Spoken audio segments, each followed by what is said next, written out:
With no intention to embarrass anyone, my only suggestion is when it comes to some of these issues, try not to get sucked into the social media battles of BJP versus Congress.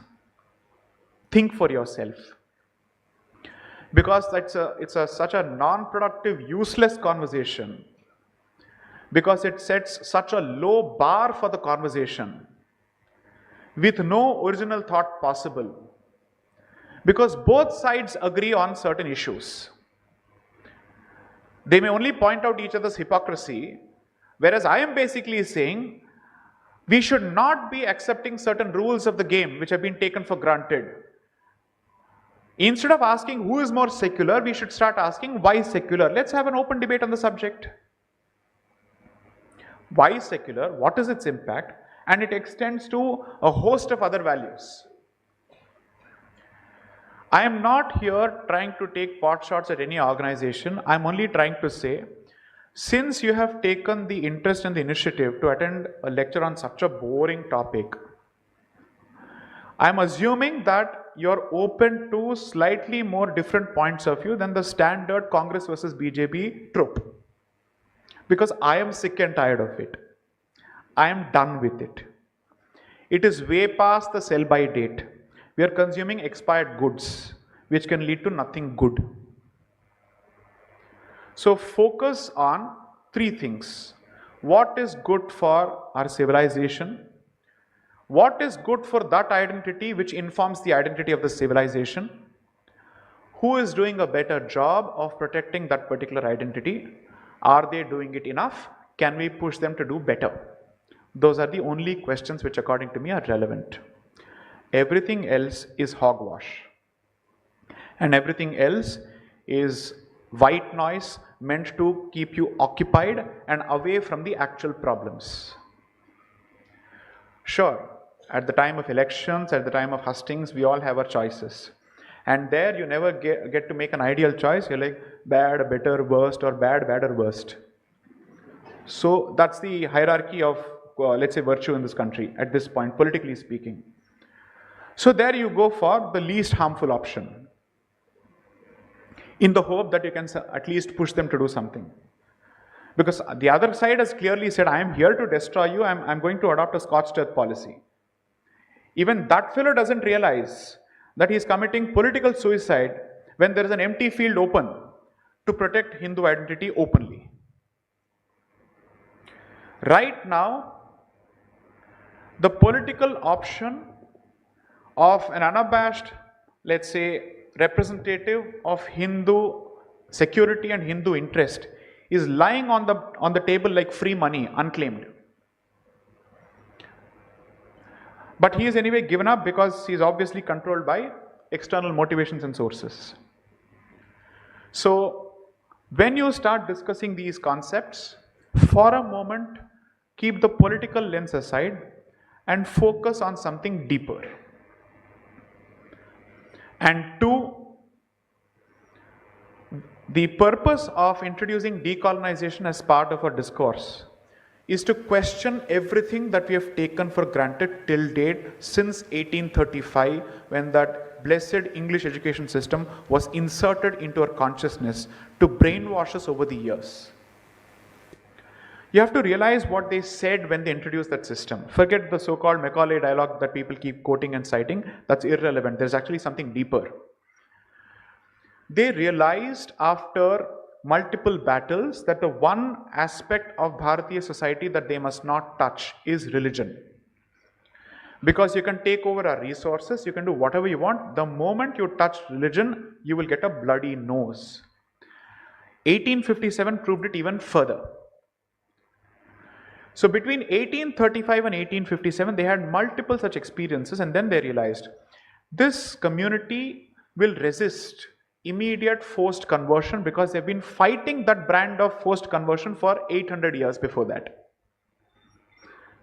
So we have resisted the sword openly, so therefore we are comfortable picking up the sword to resist the sword.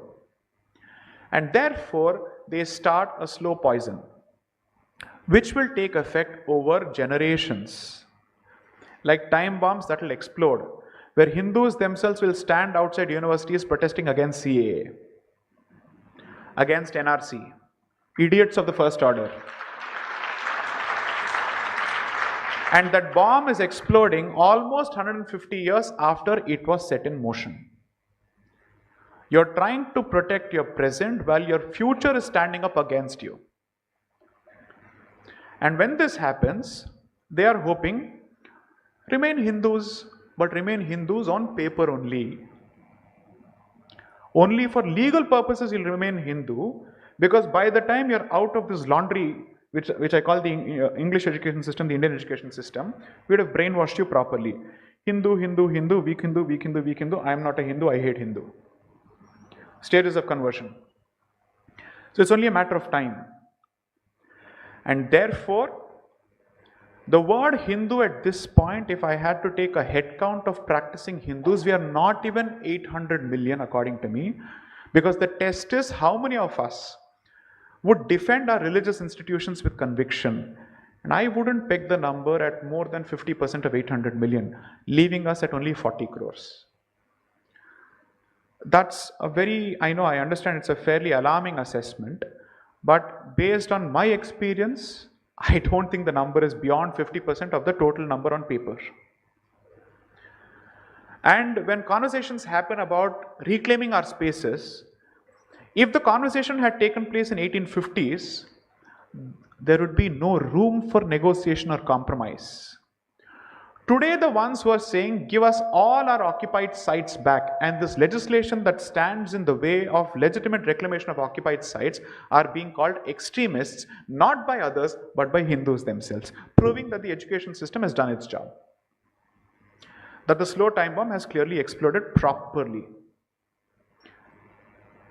40,000 sites at best is a number within the broken, truncated, moth-eaten Bharat that you see today. But if you start from Afghanistan till Bangladesh and you compare the total number of temples that have been destroyed, 40,000 is an underplayed number. Completely underplayed number. How many Jyotirlingas have been lost and how many Shaktipeeths have been lost is a simple calculation you start with, and then you look at every other temple possible. Mulastan becomes Multan, Ajmer becomes Ajmer. You have all these names, and still you think 40,000 is a huge number. It's such a huge number, it can come only from the mouth of a rabid Hindutva extremist such as Sai Deepak. Sorry, the reality is, despite going through the laundry, I have not been whitewashed yet. I have managed to retain that germ a bit more, for God knows for whatever reason. But you will realize as you read history that if there is a community that has allowed itself to be colonized over decades post-independence, the stellar textbook example will be that of the Hindu community. So what you have done in 1947 is given yourself a paper independence, which is why it is Swarajya, which is self-rule, but not Swatantra, which is ruled by your own principles. So today we are Swarajya, but we certainly are not Swatantra by any yardstick. Because you're ashamed of your policies, you're ashamed of your past, you don't have the guts to implement any of your political thoughts or your administrative thoughts in action. They're only relegated to ornamental speeches about how great we are and how we are the founders of democracy. That's it.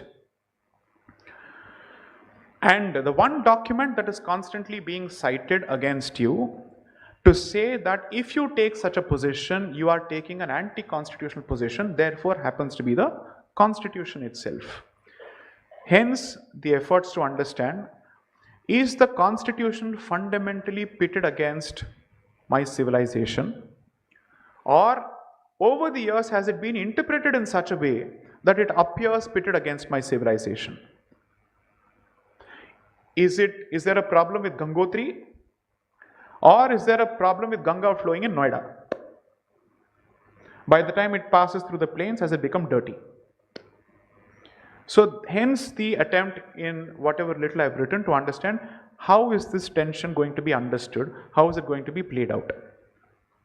Fortunately, I've stayed away from the political, let's say, noise as much as possible to focus on these questions, because remember, the other side operates in silence and they get the job done in silence. We believe in making a lot of political noise without undertaking policy changes. Politics is temporary, policy is long term. If you believe that civilization is long term, your investment therefore has to be in policy. And therefore, the horse which which behind which the cart is placed has to be policy, and politics must be a driver of that particular policy. We actually place the cart before the horse. We will celebrate every municipal election. We will celebrate every panchayat election without asking, has it changed the status quo on education? Has it changed the status quo on our own children rebelling against our culture? Has it changed a situation where beef consumption becomes normalized across parts of the country? When generations of our ancestors fought to prevent it. And today you have a situation where you have an advertisement with a couple walking into a restaurant where beef consumption is shown with Tyagaraja Kriti being played in the background. Imagine if this could have happened 150 years ago. That is the story of so-called Hindu resistance and how we are an independent society. We are being told you're independent because we tell you you're independent, but you will still follow the rules that we set about 150 years ago. For all the rebels among youth, you want to break the rule? Break the colonial rule in your head. Thank you.